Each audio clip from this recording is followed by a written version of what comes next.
24 big breaking. കൊച്ചിയിൽ 9ാം ക്ലാസ്സുകാരനായ സഹോദരൻ പ്രിയപ്പെട്ട പ്രേക്ഷകരെ പറയാൻ തന്നെ ഇറക്കുന്ന ഒരു കാര്യമാണ്. സഹോദരൻ സഹോദരി പീഡിപ്പിച്ചു എന്ന വാർത്തയാണ്. പെൺകുട്ടി സഹപാഠികളോട് ഇക്കാര്യം വെളിപ്പെടുത്തിയതോടെയാണ് വിവരം പുറത്തറിഞ്ഞത്. 9ാം ക്ലാസ്സുകാരൻ ലഹരിക്ക് അടിമയെന്നും വിദ്യാർത്ഥികൾക്കിടെ ലഹരി വിതരണം ചെയ്യുന്ന ആളാണെന്നുമാണ് പോലീസ് കണ്ടെത്തിയിരിക്കുന്നത്. എസ് ശ്യാംകുമാർ കൊച്ചിയിൽ നിന്ന് ചേരുന്നു.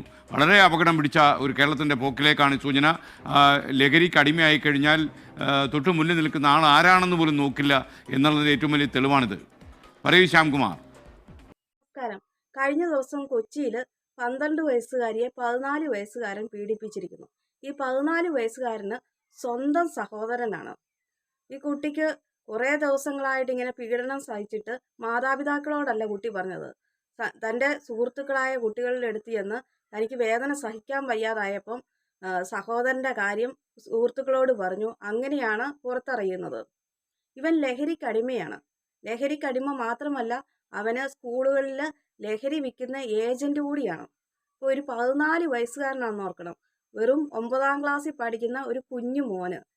അവന് എന്തോരം ലഹരിക്കടിമയായിരിക്കുന്നു ഈ പ്രായത്തിൽ. അതുതന്നെയല്ല, അവൻ ഏജന്റ് കൂടി ആയിരിക്കുവാണ്. അപ്പോൾ അതിൻ്റെ പിന്നിലുള്ള മാഫിയകൾ വൻ ശക്തമാണ്. നമ്മുടെ സ്കൂളുകൾ തുറക്കുമ്പോൾ തന്നെ എക്സൈസ് ഉദ്യോഗസ്ഥരോ അല്ലെങ്കിൽ പോലീസ് ഉദ്യോഗസ്ഥരോ വന്ന് കുട്ടികൾക്ക് ലഹരിയെക്കുറിച്ചുള്ള ബോധവൽക്കരണ ക്ലാസ്സുകളൊക്കെ നടത്തി കൊടുക്കാറുണ്ട്.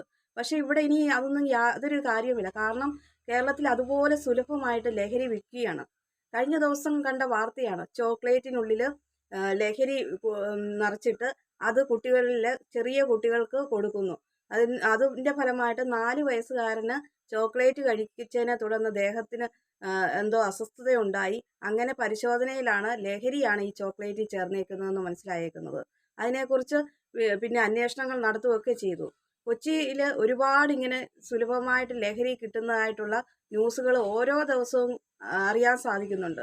പക്ഷേ ഇപ്പോഴും എന്തോരം പ്രശ്നങ്ങൾ ഉണ്ടായിട്ട് കഴിഞ്ഞ ദിവസം പല സംഭവങ്ങളാണ് നമ്മൾ ലഹരി കാരണം ഉണ്ടായ വാർത്തകൾ കേൾക്കുന്നത്. എന്നിട്ടും ഇപ്പോഴും നമ്മുടെ കേരളത്തിൽ ഇതുപോലെ സുലഭമായിട്ട് ഈ ലഹരി വിൽപ്പന നടക്കുന്നുണ്ടെങ്കിൽ നമ്മുടെ നിയമത്തിന് യാതൊരു പ്രസക്തിയും ഇല്ലെന്നുള്ളതാണ്. അവർക്ക് മനസ്സിലാകും ഇത് ഇത്രയേ ഉള്ളൂ എന്ന്.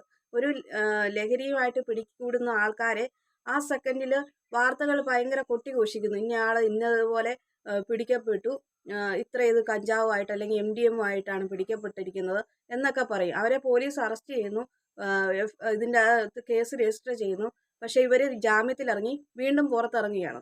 എന്നിട്ടും അവർ ഈ വിൽപ്പന നടത്തുക തന്നെയാണ് ചെയ്യുന്നത്. അല്ലാതെ ഇതിന് തക്കതായ ശിക്ഷ കൊടുക്കാത്തതുകൊണ്ടാണ് അവർ വീണ്ടും ഇത് ആവർത്തിക്കുന്നത്. അപ്പോൾ നമ്മുടെ നിയമം ഇത്രയ്ക്കിത്രയേ ഉള്ളൂ എന്ന് മനസ്സിലാകുന്നു. പക്ഷെ നമ്മുടെ ഇന്ത്യയെ വിട്ട് ഗൾഫ് രാജ്യങ്ങളിലൊക്കെ ആയിരുന്നെങ്കിൽ അപ്പോൾ തന്നെ ശിക്ഷ നടപ്പിലാക്കുന്നു. അന്നേരം അവിടെ ഇങ്ങനെയുള്ള പ്രശ്നങ്ങൾ ഉണ്ടാകുന്നു. നമ്മുടെ കേരളത്തിൽ നമ്മുടെ ഗവൺമെൻറ് ഇതൊക്കെ ഒരു സാമട്ടിലാണ് ഇങ്ങനെ വെക്കുന്നത്.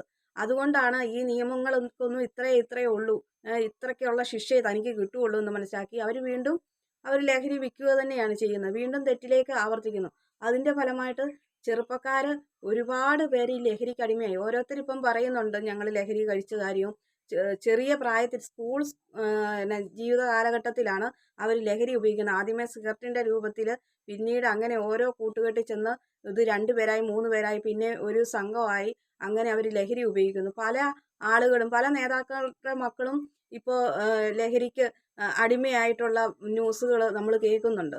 കഴിഞ്ഞ ദിവസം ആലപ്പുഴയിലെ നേതാവിൻ്റെ മകനെ കഞ്ചാവുമായിട്ട് പിടിച്ചു എന്ന് പറയുന്നുണ്ട്. പിന്നെ അതൊക്കെ ആ കേസൊക്കെ പോയി.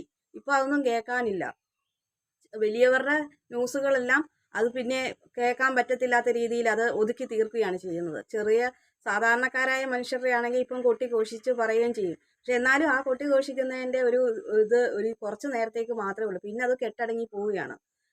കുട്ടികളെയാണ് ഒട്ടും ബോധമില്ലാത്ത പ്രായത്തിൽ അവർക്ക് ലഹരിക്ക് അടിമയാക്കുന്നു. പിന്നീട് പൈസ കിട്ടാതെ വരുമ്പോഴത്തേക്കിന് അവർ പല ആക്രമണങ്ങളും നടത്തുകയാണ്. മോഷണം, കൊലപാതകത്തിൽ വരെയാണ് വരുന്നത്. കൊലപാതകമൊന്നും നടത്താൻ യാതൊരു മടിയുമില്ല. ഈ 10ഉം 15ഉം വയസ്സുള്ള കുട്ടികൾക്ക് കൊലപാതകമൊക്കെ നടത്താൻ യാതൊരു മടിയുമില്ല. ഇതിൻ്റെ പിന്നിൽ ഒരു പ്രധാന കാരണം സിനിമയാണ്. മാർക്കോ പോലെയുള്ള വയലൻസ് ആയിട്ടുള്ള ചിത്രങ്ങൾ കണ്ടിട്ട് കുട്ടികൾ അതിന് അതേ രീതി അനുകരിക്കുകയാണ്.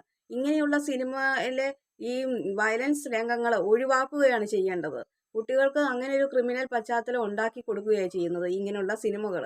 ആ രംഗങ്ങൾ ഒഴിവാക്കി നല്ല മനസ്സിലാകുന്ന രീതിയിൽ മറ്റുള്ളവർക്ക് രസിക്കാൻ വേണ്ടിയിട്ടുള്ള ഒരു എൻ്റർടൈൻമെൻ്റ് ആയിട്ടായിരിക്കണം മൂവി മാറേണ്ടത്.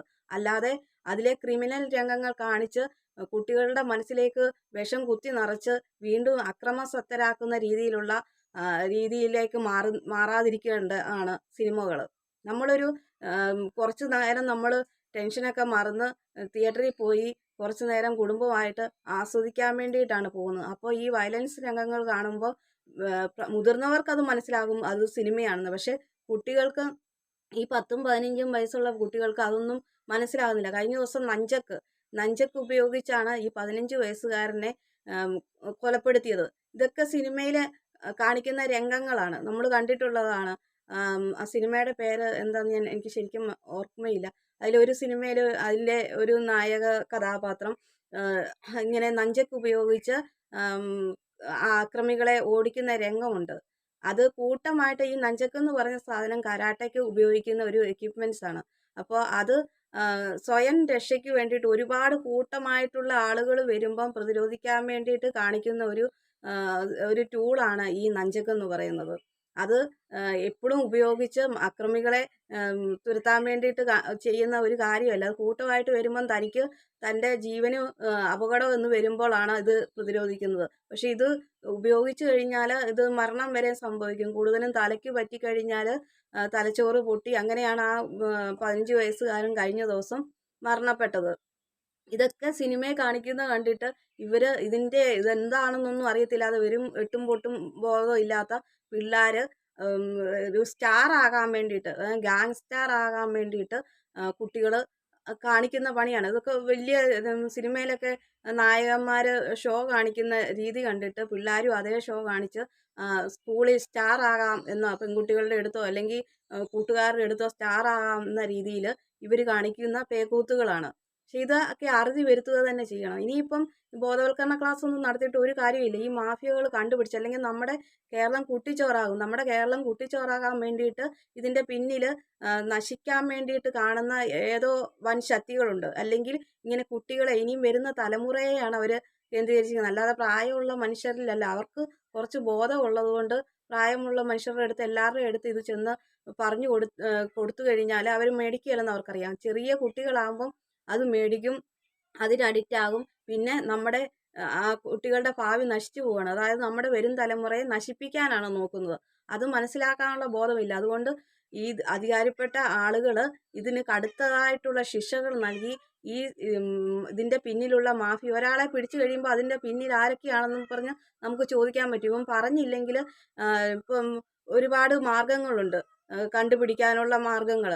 അവരെ അതിന് വിധേയമാക്കിയിട്ട് അവരെ ചോദ്യം ചെയ്ത് മനസ്സിലാക്കിയെടുത്ത് അതിൻ്റെ പിന്നിലുള്ള ഏത് വമ്പന്മാരാണെങ്കിലും പിടിച്ച് വേണ്ടത്ര ശിക്ഷ നടപ്പിലാക്കിയില്ലെങ്കിൽ നമ്മുടെ കേരളത്തിൻ്റെ ഗതി വെറും അധോഗതിയായി മാറുകയാണ്. നമ്മുടെ കുഞ്ഞുങ്ങളെ ഒന്നും നമുക്ക് പിന്നെ കിട്ടാൻ പറ്റത്തില്ലാത്ത വിധമായി പോകും. അവർ നശിച്ച് അവർക്ക് ജീവിതം എന്താണെന്നൊന്നും തിരിച്ചറിയാത്ത പ്രായത്തിലാണ് ഇതുപോലെയുള്ള ഇതിലേക്ക് പോകുന്നത്.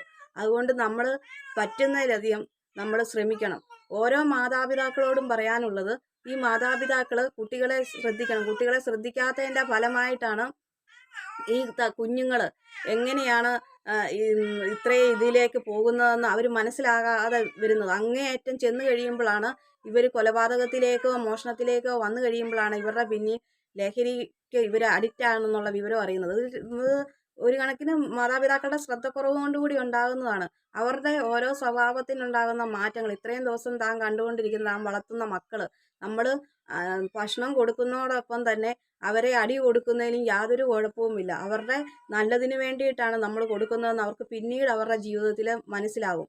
അപ്പം നമ്മൾ രക്ഷകർത്താക്കൾ നമ്മുടെ മക്കളെ വഴിതെറ്റാത്ത രീതിയിൽ നമ്മൾ അവരെ ശ്രദ്ധിക്കുക തന്നെ ചെയ്യണം. വൈകുന്നേരം ആകുമ്പം ടിവിയുടെ മുന്നിലോ ഫോണിൻ്റെ മുന്നിലോ പോയിരുന്ന് നോക്കി ഇരിക്കാതെ മക്കൾ എന്താണ് ചെയ്യുന്നത്, മക്കളുടെ സ്വഭാവത്തിൽ എന്തൊക്കെ മാറ്റങ്ങളുണ്ട്, അവൻ നേരത്തേനേക്കാളും വയലൻ്റ് ആകുന്നുണ്ടോ, അവൻ എന്താണ് ഒറ്റയ്ക്ക് മുറിയിൽ അടച്ചിട്ടിരിക്കുന്നുണ്ടോ, അങ്ങനെ കൂട്ടുകെട്ടിൽ പെടുന്നുണ്ടോ എന്നൊക്കെ ശ്രദ്ധിക്കണം. ഇപ്പം പെൺകുട്ടികളും ആൺകുട്ടികൾക്കൊപ്പം, നേരത്തെ ആൺകുട്ടികളായിരുന്നു മദ്യപിക്കുന്നത്, സിഗരറ്റ് വലിക്കുന്നത് എന്നൊക്കെ ഉള്ള ഒരു ഇതുണ്ടായിരുന്നു. പക്ഷേ ഇപ്പം നേരെ തിരിച്ചാണ്. ഇപ്പം പെൺകുട്ടികളും അതുപോലെ തന്നെയാണ്. സിഗരറ്റ് വലിക്കുകയും മദ്യപിക്കുകയും ലഹരിക്ക് അടിമയായിരിക്കുകയും ഒക്കെ ചെയ്യുന്നുണ്ട്. രണ്ടുപേരും കട്ടക്കട്ടയ്ക്കാണ്.